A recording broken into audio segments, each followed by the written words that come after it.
Y seguimos en el gocho.com con nuestro invitado especial, el analista don Henderson Sequera, y le dejamos varias preguntas en el segmento anterior y quería darle espacio para que nos las desarrollara. Adelante. Sí, yo quiero hacer una precisión allí porque yo no dije en el segmento anterior que María Corina regresaba a restablecer el Estado de Derecho. No. María Corina regresa, o sea, las instituciones que va a tener en ese momento van a seguir estando controladas por Delcy Rodríguez. Eso no tenemos que caernos invento y no tenemos que caernos a coba. A lo que yo creo que debería regresar María Corina Machado es a restituir, a presionar, a reorganizar el Movimiento de Liberación Nacional que ganó la elección del 28 de julio y que se le cometió un grosero fraude, para presionar por condiciones electorales y que esas condiciones electorales en algún momento, cuando se elige un nuevo gobierno, ahí sí se produzca el restablecimiento del Estado de Derecho. Yo sé que todos los venezolanos, Gocho, quisiéramos para mañana en la tarde, no solamente tener elecciones, sino tener un país con instituciones, tener un país donde los jueces sean independientes, etcétera. Pero los procesos transicionales, si algo nos dicen, es que son procesos complicados, porque es como el régimen no termina de morir, pero la democracia no termina de estabilizarse, no termina de afianzarse o de llegar. Entonces, muchos de esos equilibrios suelen ser muy complicados para la gente, porque la gente no entiende cómo, si estamos en un proceso de cambio, pueden estar los Rodríguez en el poder o vamos a tener que convivir con una Asamblea Nacional. Yo lo que sí creo en ese sentido es que incluso el proceso electoral podría no ser solamente una elección presidencial, podría ser incluso una elección general donde se relegitimen todos los poderes públicos nacionales y ahí sí, para mediados del año que viene o para finales del año que viene, depende de cómo se vayan dando los tiempos, y ahí sí el país va a estar en otras condiciones para atraer inversiones, para hablar con los inversionistas extranjeros y para acelerar los procesos de cambio. En este momento lo que tenemos es, Delcy Rodríguez sigue de facto en el poder y tenemos que presionar todos en la dirección a que María Corina Machado pueda entrar a Venezuela, y no solo ella, sino el resto de los exiliados políticos, etcétera, para presionar por algo muy claro: cronograma electoral y nuevo CNE.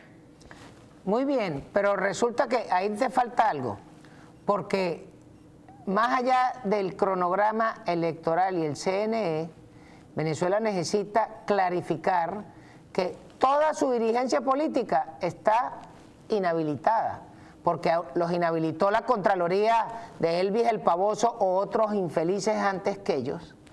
Pero todos esos individuos que estamos inhabilitados tienen que levantarnos el pote, porque ¿de qué sirve que tú tengas un cronograma electoral?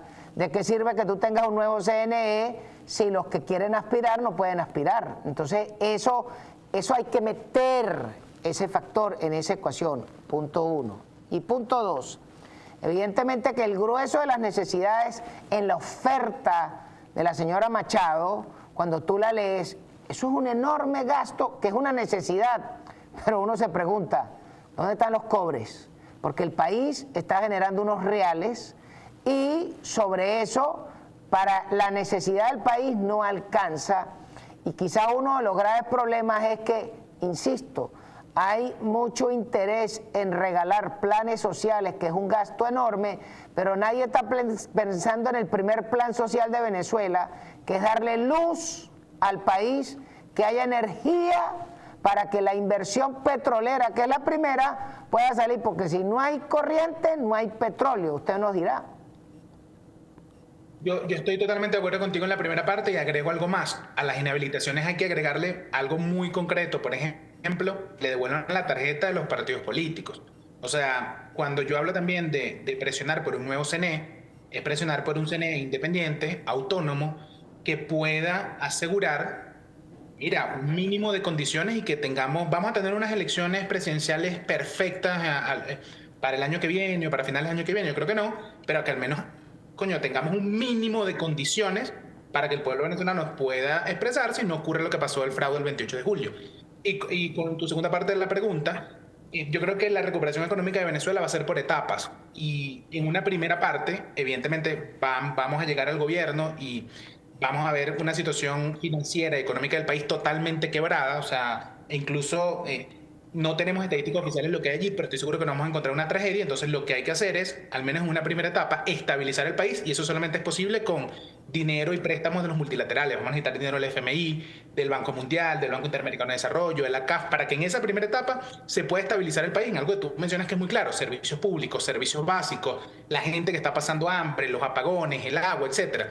Una vez estabilizados el país, en la medida en que unos 6 meses, un año se puedan más o menos estabilizar y empiecen a llegar las inversiones internacionales, yo creo que ya podemos ir viendo una recuperación económica. Pero aquí el tema es que hay que estar muy claros, Ocho, en que vamos a recibir una tragedia económica y financiera y hay que llevarlo por paso. Y el primer paso, que yo lo he leído en el plan de María Corina Machado, es estabilizar el país, pero no podemos limitarnos a estabilizarlo. La idea es pensar cómo luego de esa estabilización volvemos a hacer crecer el país a niveles 7, 8% del PIB anual para poder recuperar económicamente a Venezuela. Claro, pero ahí hay un detallito, que es que es fácil para quienes conducen los planes decir es que le vamos a pedir reales a los multilaterales. Sí, ¿quién le va a prestar a un país de maulas que deben 170.000 millones de dólares, que teóricamente los ingresos formales del país el último año fueron 18.000 millones de dólares, que además somos unos malapagas por definición y rateros y ladrones, pero además de eso, cuando tú hablas de los multilaterales, ¿quién pone la plata?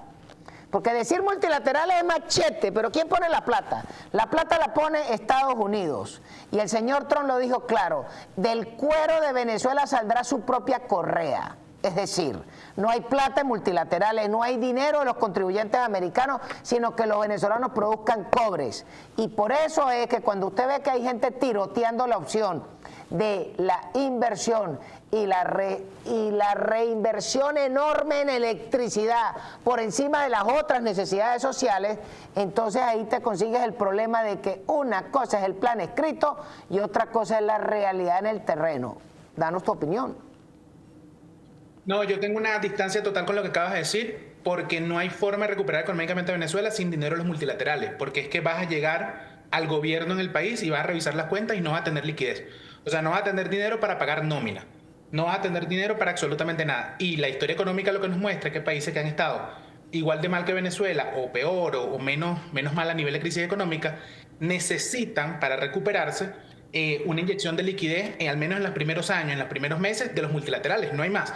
Esa idea de que el dinero multilateral es solamente Estados Unidos no es real.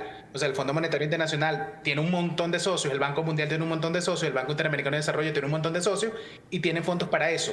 Lo que tú dices es cierto, o sea, hoy el Venezuela está endeudada con 170.000 millones de dólares, pero ahí lo importante es que llegado un nuevo gobierno democrático, con reglas claras, con Estado de Derecho, puede hablar con los multilaterales, puede generar confianza y puede, por ejemplo, empezar el proceso de reestructuración de la deuda.